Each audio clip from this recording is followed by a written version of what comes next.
Ao fazer um vídeo sobre Kyle Anderson recentemente, percebi algo. É raro um jogador como ele se tornar fundamental na NBA. O cara era visto como um meme, uma piada de jogador durante toda a carreira dele, por ser tão lento e pouco atlético. Ainda assim, ele conseguiu permanecer na liga por mais de 10 anos.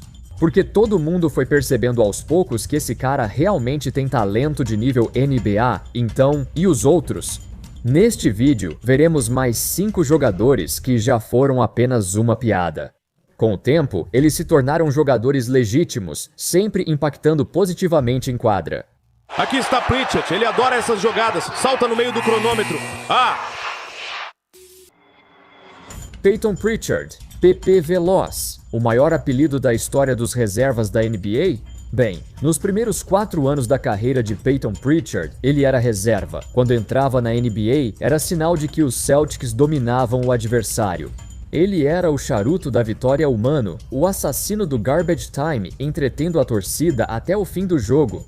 Quer saber o recorde de pontos na temporada? Poxa vida.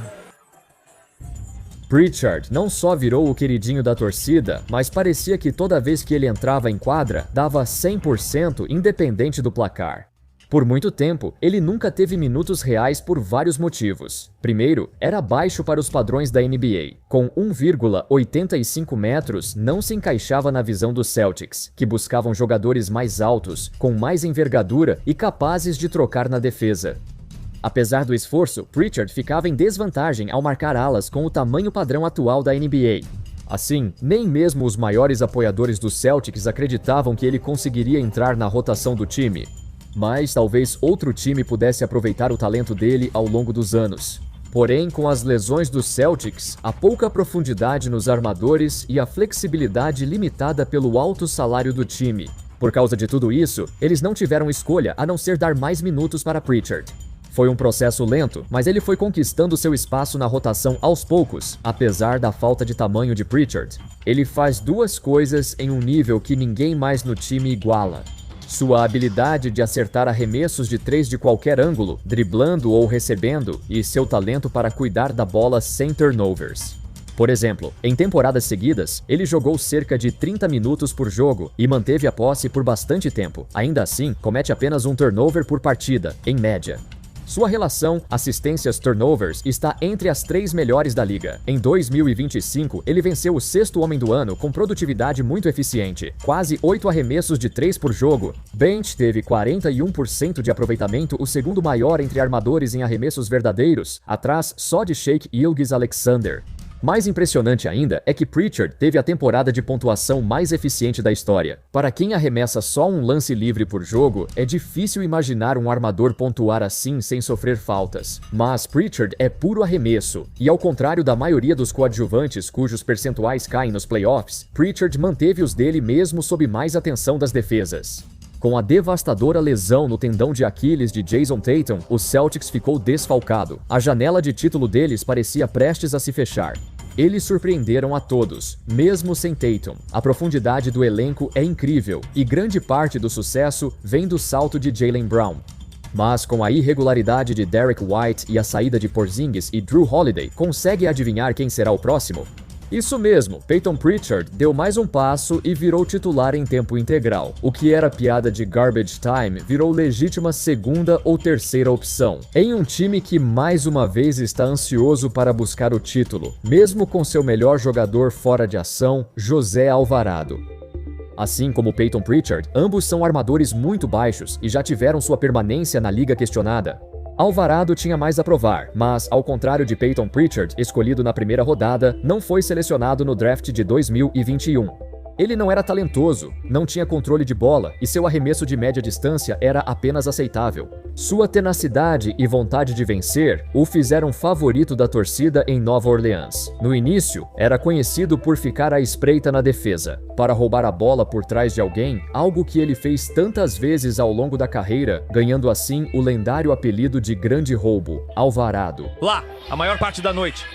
Agora, cuidado, até mais. No começo, ninguém o via seriamente como um jogador. Ele não passava de um armador baixinho e briguento, com talento duvidoso para a NBA. Lembra quando D'Angelo Russell não sabia do que era capaz? Chegou a perguntar aos treinadores durante o jogo se podia arremessar, e Alvarado respondeu: Ele disse, posso arremessar.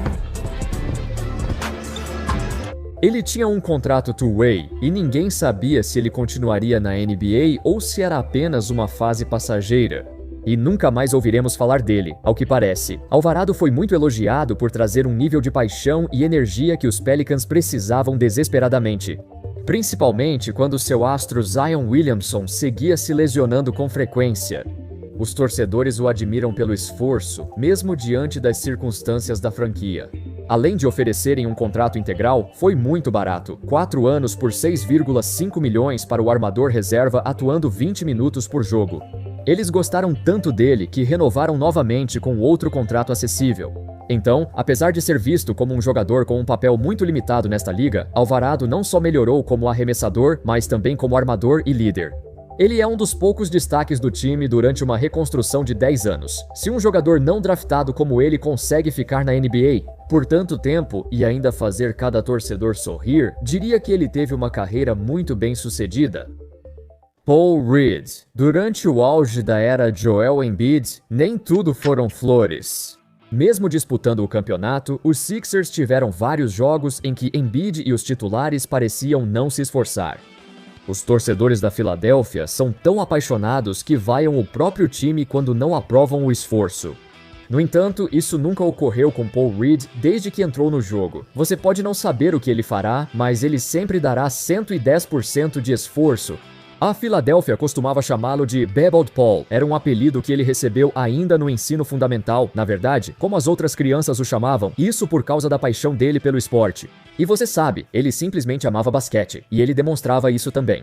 Apesar de ser a 58ª escolha da turma, com 2,06 metros e 90 quilos como pivô, ele era visto como baixo e magro em relação aos colegas. Foi difícil conquistar minutos em quadra, mas no Sixers ele teve um papel necessário para o time. Um jogador sem ego, sem reclamações, apenas um amor intenso pelo jogo. Durante os anos em que Embiid competia pelo prêmio de MVP, Bebeled Paul era seu reserva. Sempre que ele entrava em quadra, era impossível prever suas ações. Atrás do carisma e simpatia, havia um homem caótico que se jogava por bolas perdidas e mostrava velocidade surpreendente ao marcar armadores adversários. Que toco do Paulo Reed! Ele fazia um movimento aleatório que funcionava. Os torcedores o adoravam porque batalhou desde uma escolha tardia de segunda rodada. A energia muda quando ele entra em campo. Mesmo exigentes, os torcedores da Filadélfia valorizam sua ética de trabalho e vontade de ajudar o time. Ao chegar aos Pistons, levou essa energia para um time que virou cabeça de chave do leste. Embora não seja o mais habilidoso, sua disposição para brigar por rebotes e fazer o trabalho sujo o torna muito valioso para os próximos anos.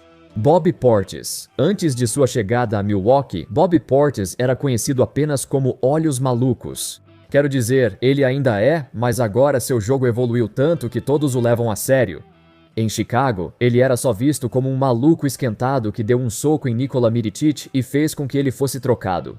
Ele era basicamente uma caricatura de si mesmo, e isso era exagerado, você sabe, pela própria aparência dele. O cara era visto como nada mais do que um meme.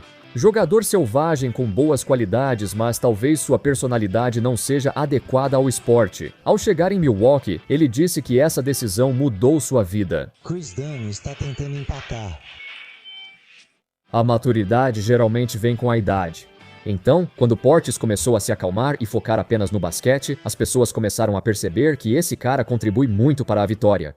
Mesmo com poucos minutos, sempre foi um dos melhores reboteiros da liga, com instinto para perseguir a bola e garantir a posse, além de um novo arremesso de 3 pontos.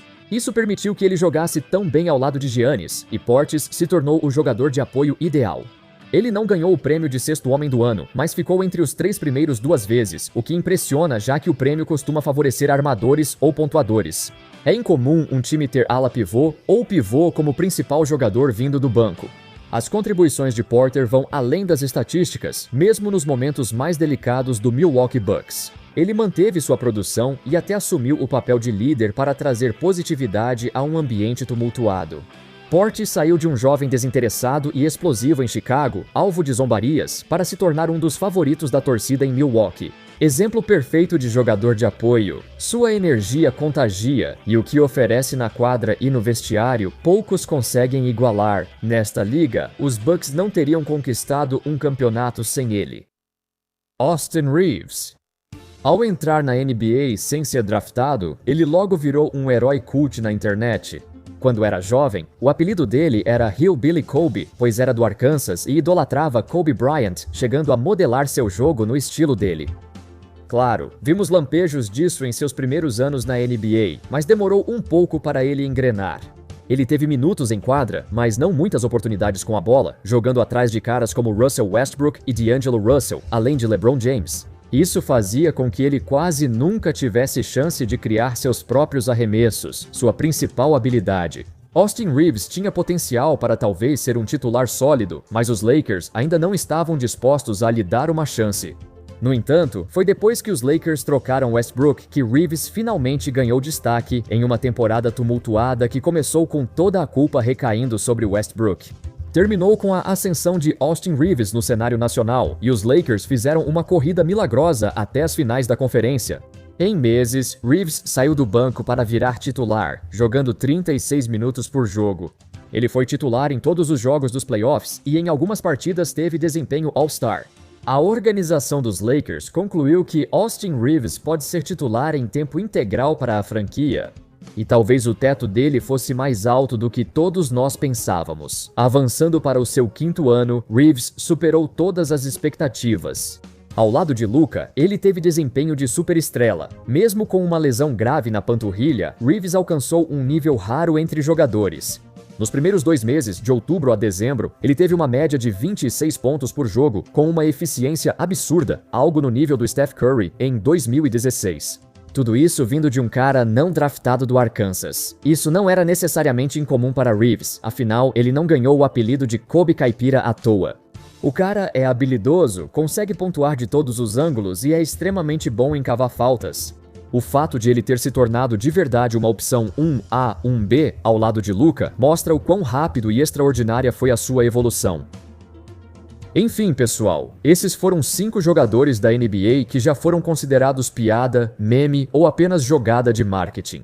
Eles provaram ao longo dos anos que são jogadores de verdade e têm vaga garantida na NBA por muito tempo. O que acham deles? Conseguem lembrar de outros jogadores que se encaixam no tema? Obrigado novamente por assistirem. Espero que vocês tenham gostado do vídeo e, claro, como sempre, a gente se vê na próxima. Valeu!